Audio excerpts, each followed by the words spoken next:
किसी को हो जाता है कोरोना वायरस का संक्रमण।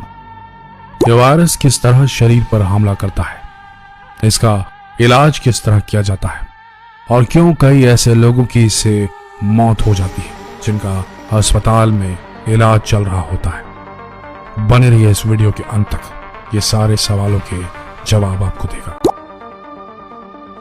कोरोना का 5 दिन का इंक्यूबेशन पीरियड रहता है। ये वो 5 दिन होते हैं जब कोरोना ना तो कोई लक्षण दिखाता है और ना ही संक्रामक रहता है। इन 5 दिनों के बाद जब लक्षण आने शुरू हो जाते हैं तब संक्रमण का खतरा सबसे अधिक होता है। इंक्यूबेशन पीरियड किसी भी वायरस का वो वक्त होता है जब ये वायरस इंसान के शरीर में जम जाता है। शरीर के भीतर जाने के बाद ये वायरस इंसान के लिए सांस लेने में तकलीफ पैदा कर सकता है। इसका पहला हमला आपके गले के आसपास की कोशिकाओं पर होता है। इसके बाद सांस की नली और फेफड़ों पर हमला करता है। यहाँ ये एक तरह की कोरोना वायरस फैक्ट्रियां बनाता है, यानी यहाँ अपनी संख्या बढ़ाता है। नए कोरोना वायरस बाकी कोशिकाओं पर हमले में लग जाते हैं। शुरुआती दौर में आप बीमार महसूस नहीं करते, हालांकि कुछ लोगों में संक्रमण के शुरुआती वक्त से ही लक्षण दिखाई देने लग जाते हैं। वायरस का इंक्यूबेशन पीरियड भी लोगों में अलग अलग हो सकता है। औसतन ये 5 दिन का होता है। अधिकतर लोगों में जो लक्षण दिखाई देते हैं वो मामूली होते हैं। कहा जा सकता है कि संक्रमित लोगों में से 10 में से 8 में लक्षण बेहद मामूली होते हैं और ये लक्षण बुखार और खांसी होते हैं। बदन दर्द, गले में खराश और सिर दर्द भी हो सकता है। आपके शरीर का इम्यून सिस्टम वायरस से लड़ने की कोशिश करता है। आपका शरीर वायरस को एक विदेशी हमलावर की तरह देखता है और पूरे शरीर को संकेत देता है कि शरीर पर हमला हुआ है। इसके बाद वो वायरस को खत्म करने के लिए साइटोकाइन नाम का केमिकल छोड़ना शुरू करता है। शरीर की रोग प्रतिरोधक शक्ति पूरे जोर से हमले का जवाब देने में जुट जाती है और इस कारण आपको बदन दर्द और बुखार भी हो सकता है। कोरोना वायरस के कारण होने वाली खांसी अमूमन सूखी खांसी होती है जिसमें बलगम नहीं आता, लेकिन कभी कभी ये मामला खराश तक भी सीमित हो सकता है। कुछ लोगों को खांसी में बलगम भी आ सकता है। ऐसे मामलों में बलगम में फेफड़ों की वो मृत कोशिकाएं भी होती हैं जो वायरस के कारण नष्ट हो जाती हैं। इन लक्षणों में अक्सर डॉक्टर आपको आराम करने, खूब सारा पानी पीने और पैरासीटामोल लेने के लिए कहता है।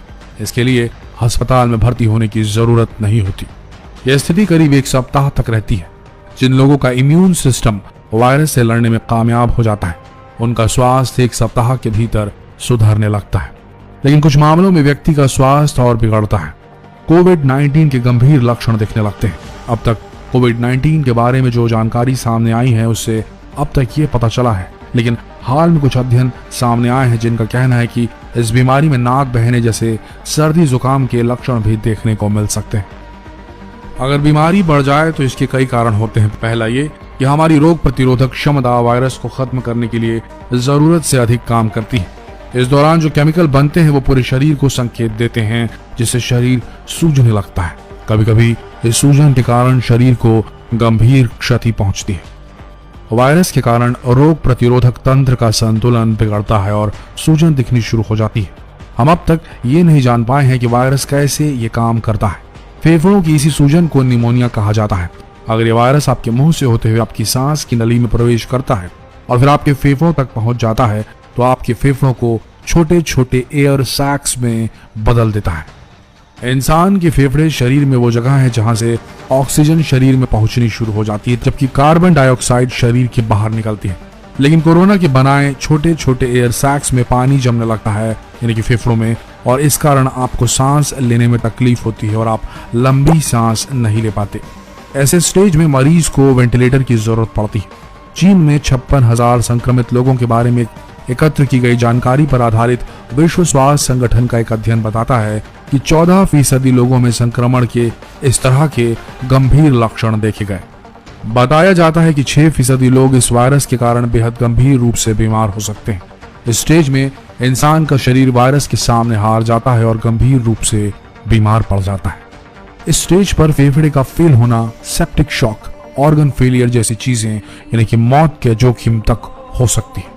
इस स्तर पर रोग प्रतिरोधक शक्ति काबू से बाहर हो जाती है और सलाइवा का उसके गले से, उसके मुंह से फोर्सफुल खांसी या छींकने की वजह से वो आपको संक्रमित कर सकता है। और अगर वो किसी सतह पर गिरे जैसे कि लकड़ी या फिर स्टील, तो वो वहां पर कुछ दिनों तक या कुछ घंटों तक रह सकता है। और उन वस्तुओं को अगर आप छू लेते हैं और फिर आप उनको छुए हुए हाथों से अपने मुंह या आंख या नाक तक टच कर लेते हैं तो आपको संक्रमण होने का खतरा बेहद बढ़ जाता है।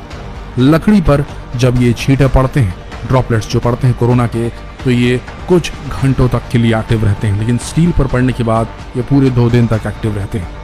आपको बता दें, यह भ्रांति फैल रही है कि गर्मियों का असर पड़ने वाला है कोरोना पर। कोरोना वायरस पर गर्मियों का कोई असर नहीं पड़ सकता, क्योंकि ये वायरस 60 से 70 डिग्री सेल्सियस पर भी जीवित रह सकता है और ह्यूमन बॉडी के अंदर इतना टेम्परेचर कभी भी डेवलप नहीं हो सकता और ना ही ऐसा वातावरण हो सकता है। इसीलिए कोरोना ठंडे देशों में भी पाया जा रहा है और गर्म देशों में भी पाया जा रहा है, तो गर्मी का इस पर से कोई असर नहीं होगा। हाँ, ये जरूर कहा जा सकता है कि जो ड्रॉपलेट इन्फेक्शन हो रहे हैं, जो किसी सतह पर गिरकर हो रहे हैं, फर्ज कीजिए कि कोरोना संक्रमित कोई व्यक्ति खांसता या छींकता है और उसका ड्रॉपलेट्स जो होते हैं, जो इन्फेक्शियस, जो लार के कण, गले से निकलने वाले जो छोटे कण होते हैं, वो गिरकर किसी सतह पर गिर जाते हैं, जैसे लकड़ी, फर्श या किसी भी सतह पर गिर जाते हैं, तो गर्मी के दिनों में ये वाष्प बनकर जल्दी उड़ जाएंगे। तो ये कह सकते हैं कि ड्रॉपलेट इन्फेक्शन में थोड़ी ना थोड़ी कमी तो जरूर आएगी, लेकिन कोरोना वायरस पर गर्मी का कोई असर नहीं पड़ता। बचाव का सिर्फ एक तरीका है, अपने आप को आइसोलेटेड रखें, अपने आप को जितना हो सके लोगों से दूरी बनाकर रखिए, 1 मीटर का डिस्टेंस रखिए, कभी भी मास्क ना उतारें किसी अन्य व्यक्ति से मिलते वक्त। इससे ही आप अपने आप को बचा सकते हैं। बचाव ही कोरोना का इलाज है और कुछ नहीं। अगर कोरोना आपको हो जाता है तो घबराइए नहीं, आप सेफ हैं। 100 में से केवल 1.4% लोगों की मृत्यु होती है और उनमें भी वो लोग होते हैं जो या तो छोटे बच्चे होते हैं जिनका प्रतिरोधक क्षमता अभी डेवलप नहीं हुआ है, या तो वो ओल्ड एज लोग होते हैं जिनकी एज बहुत ज़्यादा हो चुकी है और उनकी प्रतिरोधक क्षमता कम हो चुकी है। और एक बात बता दे रहे हैं आपको, जो ऑलरेडी किसी बड़ी टर्मिनल इलनेस से जूझ रहे हैं, जिन्हें कैंसर है, जिन्हें डायबिटीज़ है, जिन्हें हार्ट डिसीज़ है, वैसे लोग कोरोना होने पर ज़्यादा चांसेस हैं कि उन्हें जान का जोखिम होगा। तो दोस्तों, इस बीमारी से डरने की ज़रूरत नहीं, इसके बारे में जानकारी होनी चाहिए आपको। हाथ धोएं, बार बार धोएं, हाथों से फेस को ना छुएं, ना आंखों को छुएं, ना नाक को छुएं, ना चेहरे को छुएं, ना मुंह को छुएं। किसी भी तरीके से हाथों और चेहरे के बीच डिस्टेंस मेंटेन करें। ऐसी जगह पर ना जाएं जो छींकने खांसने वाले लोग जहां होते हैं।